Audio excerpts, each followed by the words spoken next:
Hello everyone, आप सबको मेरा नमस्ते and I hope all of you are doing well. आज मैं आप सबको वाल्मीकि रामायण के बाल कांड के 59वें सर्ग को पढ़कर सुनाने वाली हूँ और आगे के कुछ और भी सर्ग पढ़कर सुनाऊंगी। पिछले सर्ग में हमने जाना कि राजा त्रिशंकु विश्वामित्र जी के पास वशिष्ठ मुनि के पुत्रों द्वारा शापित हो जाने पर उनसे सहायता हेतु जाते हैं और उनसे प्रार्थना करते हैं कि वो उनके दुर्दैव को मिटा दें। और विश्वामित्र जी उन्हें आश्वासन देते हैं कि वह सदैव स्वर्ग को जाएंगे। तो चलिए आगे बढ़ते हैं 59वें सर्ग की ओर। विश्वामित्र का त्रिशंकु को आश्वासन देकर उनका यज्ञ कराने के लिए ऋषि मुनियों को आमंत्रित करना और उनकी बात ना मानने वाले महोदय ऋषि पुत्रों को शाप देकर नष्ट करना।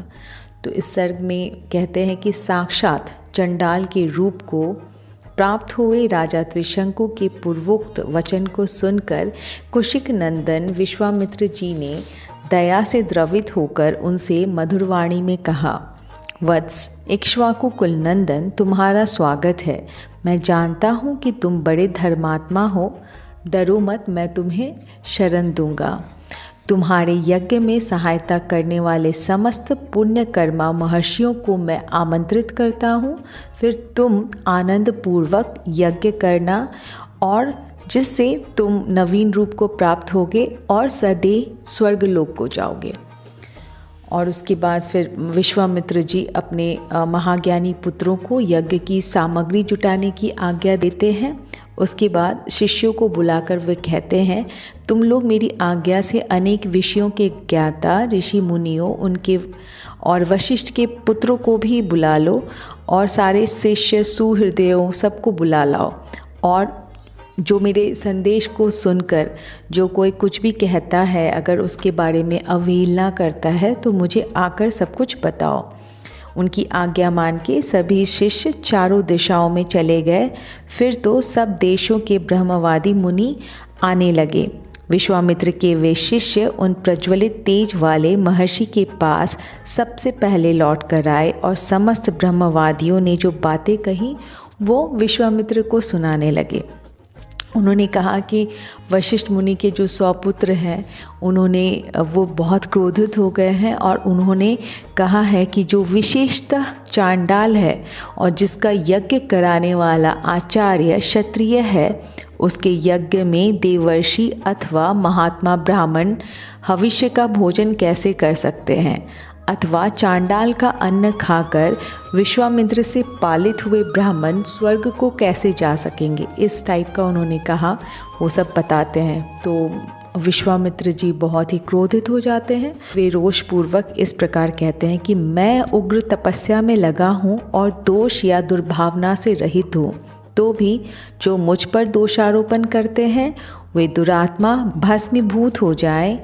मैं उग्र तपस्या में लगा हूँ और दोष या दुर्भावना से रहित हूँ, तो भी जो मुझ पर दोषारोपण करते हैं वे दुरात्मा भस्मीभूत हो जाएंगे, इसमें संशय नहीं है। और फिर वो वशिष्ठ के पुत्रों को भी शाप देते हैं कि वो चांडाल का रूप धारण करेंगे और वे लोग विकृत और विरूप होकर इन लोकों में विचरेंगे। और साथ ही दुर्बुद्धि महोदय भी, जो उनका एक और था पुत्र महोदय, वो भी नहीं आया था, जिसने मुझ दोषहीन को भी दूषित किया है। मेरे क्रोध से दीर्घ काल तक सब लोगों में निंदित, दूसरे प्राणियों की हिंसा में तत्पर और दया शून्य निषाद योनि को प्राप्त करके दुर्गति भोगेगा। तो विश्वामित्र जी सबको कर्ज करते हैं जो इस यज्ञ का विरोध कर रहे होते हैं। ऋषियों के बीच में ऐसा कहकर महातपस्वी, महातेजस्वी एवं महामुनि विश्वामित्र चुप हो गए। इस प्रकार श्री वाल्मीकि निर्मित आश रामायण आदि काव्य के बाल कांड में 59वां सर्ग पूरा हुआ। अब आगे हम पढ़ेंगे 60वां सर्ग यानी 60वां सर्ग। इसमें विश्वामित्र का ऋषियों से त्रिशंकु का यज्ञ कराने के लिए अनुरोध, ऋषियों द्वारा यज्ञ का आरंभ, त्रिशंकु का सशरीर स्वर्ग गमन, इंद्र द्वारा स्वर्ग से उनके गिराए जाने पर शुद्ध हुए विश्वामित्र का नूतन देव सर्ग के लिए उद्योग, फिर देवताओं के अनुरोध से उनका इस कार्य में विरत होना। महोदय सहित वशिष्ठ के पुत्रों को अपने तपोबल से नष्ट हुआ जान महातेजस्वी विश्वामित्र ने ऋषियों के बीच में इस प्रकार कहा, मुनिवरों, ये इक्ष्वाकु वंश में उत्पन्न राजा त्रिशंकु हैं। ये विख्यात नरेश बड़े ही धर्मात्मा और दानी रहे हैं तथा इस समय मेरी शरण में आए हैं। इनकी इच्छा है कि मैं अपने इस शरीर से देवलोक पर अधिकार प्राप्त करूं। अतः आप लोग मेरे साथ रहकर ऐसे यज्ञ का अनुष्ठान करें जिससे इस शरीर में ही देवलोक की प्राप्ति हो सके। विश्वामित्र जी की यह बात सुनकर धर्म को जानने वाले सभी महर्षियों ने सहसा एकत्र होकर आपस में धर्मयुक्त परामर्श किया। ब्राह्मणों, कुशिक के पुत्र विश्वामित्र बड़े क्रोधी हैं। ये जो बात कह रहे हैं उसका ठीक तरह से पालन करना चाहिए, इसमें संशय नहीं है। ये भगवान विश्वामित्र अग्नि के समान तेजस्वी हैं। यदि इनकी बात नहीं मानी गई, ये रोषपूर्वक शाप दे देंगे। इसलिए ऐसे यज्ञ का आरंभ करना चाहिए जिससे विश्वामित्र के तेज से ये इक्ष्वाकु कुल नंदन त्रिशंकु सशरीर स्वर्गलोक में जा सकें। इस तरह विचार करके उन्होंने सर्वसम्मति से यह निश्चय किया कि यज्ञ आरंभ किया जाए। ऐसा निश्चय करके महर्षियों ने उस समय अपना अपना कार्य आरंभ किया। महातेजस्वी विश्वामित्र स्वयं ही उस यज्ञ में याजक यानी अधर्वयु हुए।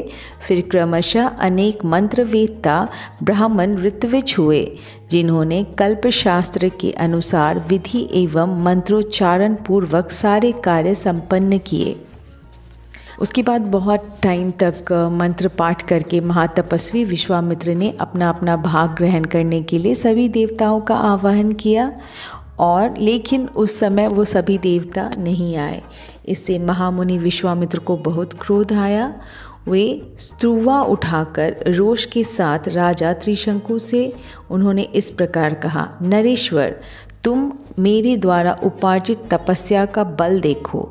मैं अभी तुम्हें अपनी शक्ति से सशरीर स्वर्गलोक को पहुंचाता हूँ। तो वो मतलब अपनी पावर से उनको स्वर्ग पहुंचाने के लिए उनको कहते हैं, राजन, आज तुम अपने इस शरीर के साथ ही दुर्लभ स्वर्गलोक को जाओगे। नरेश्वर, यदि मैंने तपस्या का कुछ भी फल प्राप्त किया है तो उसके प्रभाव से तुम सशरीर स्वर्गलोक को जाओगे। श्री राम विश्वामित्र के इतना कहते ही राजा त्रिशंकु सब मुनियों के देखते देखते उस समय अपने शरीर के साथ स्वर्गलोक को चले गए। त्रिशंकु को स्वर्ग लोक में पहुंचा देख सभी देवता और इंद्र ने इस प्रकार कहा कि मूर्ख त्रिशंकु, तू फिर यहाँ से लौट जा, तेरे लिए स्वर्ग में स्थान नहीं है। तू गुरु के शाप से नष्ट हो चुका है, अतः नीचे मुंह किए पुनः पृथ्वी पर गिर जा। इंद्र के इतना कहते ही राजा त्रिशंकु तपोधन विश्वामित्र को पुकार कर त्राहि त्राहि की रट लगाते हुए पुनः स्वर्ग से नीचे गिरे। चीखते चिल्लाते हुए त्रिशंकु की वह करुण पुकार सुनकर कौशिक मुनि को बड़ा क्रोध हुआ।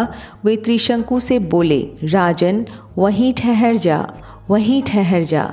तत्पश्चात तेजस्वी विश्वामित्र ने ऋषि मंडली के बीच दूसरे प्रजापति के समान दक्षिण मार्ग के लिए नए सप्त ऋषियों की सृष्टि की तथा क्रोध से भरकर उन्होंने नवीन नक्षत्रों का भी निर्माण कर डाला।